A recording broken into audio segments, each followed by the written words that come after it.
Halo teman semua, selamat datang kembali di Satu Harian Menjadi Murid. Nah, kalau kita kemarin bahas bilangan 15 ayat 32 sampai 36, hari ini kita akan lanjutin ke ayat 37 sampai 41-nya nih teman-teman. Kita akan membahas tentang jumbai peringatan. Nah, seperti biasa aku akan bacain dulu bacaan firman Tuhan kita untuk hari ini ya teman-teman. Bilangan 15 ayat 37 sampai 41. Jumbai peringatan. Tuhan berfirman kepada Musa, "Berbicaralah kepada orang Israel dan katakanlah kepada mereka bahwa mereka harus membuat jumbai-jumbai pada punca baju mereka turun-temurun, dan dalam jumbai-jumbai punca itu haruslah dibubuh benang ungu kebiru-biruan. Maka jumbai itu akan mengingatkan kamu apabila kamu melihatnya kepada segala perintah Tuhan, sehingga kamu melakukannya dan tidak lagi menuruti hatimu atau matamu sendiri, seperti biasa kamu perbuat dalam ketidaksetiaanmu terhadap Tuhan. Maksudnya, supaya kamu mengingat dan melakukan segala perintahku dan menjadi kudus bagi Allahmu. Akulah Tuhan Allahmu yang telah membawa kamu keluar dari tanah Mesir, supaya aku menjadi Allah bagimu. Akulah Tuhan Allahmu." Ya, demikian teman-teman bacaan firman Tuhan kita untuk hari ini. Ayo sekarang kita langsung masuk ke renungannya ya guys. Oke guys, di ayat 37 sampai 38, perintah ini adalah tanda lahiriah yang mengikat secara rohani. Ini kayak Tuhan membuat hal yang sederhana seperti ujung baju jadi bermakna rohani. Tuhan mau hal yang kelihatan biasa pun bisa jadi pengingat hubungan kita dengan Dia. Dalam konteks kuno, pakaian sering menunjukkan identitas sosial. Namun bagi Israel, pakaian menjadi tanda perjanjian. Warna ungu kebiru-biruan atau tekelet memiliki makna teologis yang dalam. Warna ini sama dengan warna tirai dan tabir kemah suci, melambangkan hadirat Allah. Artinya, setiap kali mereka melihat jumbai itu, mereka diingatkan bahwa hidup mereka selalu berada di hadapan Allah. Jumbai itu bukan sekedar hiasan di ujung bajunya orang Israel, melainkan pengingat visual akan kesetiaan Allah dan panggilan umat untuk hidup kudus.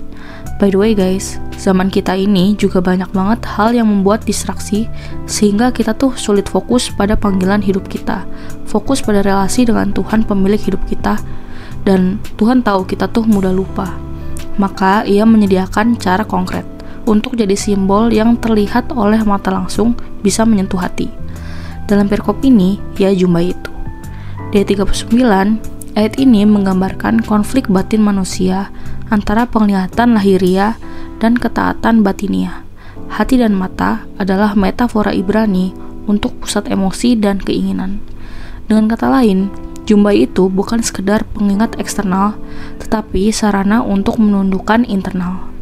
Israel sering jatuh ke dalam penyembahan berhala karena melihat keindahan bangsa-bangsa lain dan mengikuti keinginan hati mereka. Maka, Allah memerintahkan simbol yang berfungsi sebagai jangkar memori rohani agar mata mereka tidak tertarik kepada dunia sekitarnya, melainkan kembali memandang kepada Tuhan. Lalu di 40, kata mengingat atau zakar dalam Alkitab adalah tindakan aktif.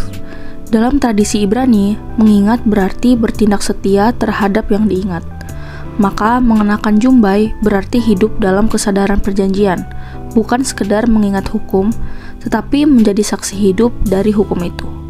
Menjadi kudus bagi Allahmu menggemakan panggilan dari Imamat 11 ayat 44. Kuduslah kamu sebab aku kudus.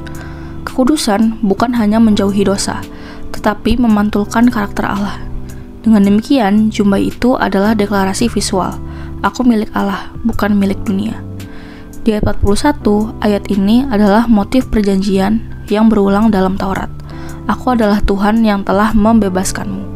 Artinya, ketaatan tidak lahir dari ketakutan, tetapi dari pengalaman kasih yang membebaskan. Allah menegaskan identitas Israel bukan berdasarkan usaha mereka, tetapi berdasarkan anugerah penebusan. Maka, jumbai itu bukan simbol beban hukum, tetapi lambang kasih karunia yang mengingatkan mereka kepada Allah yang telah menyelamatkan. Dalam terang Kristus, jumbai-jumbai itu menunjuk kepada Injil yang menjadi nyata dalam diri Yesus. Yesus adalah pengenapan jumbai itu sendiri.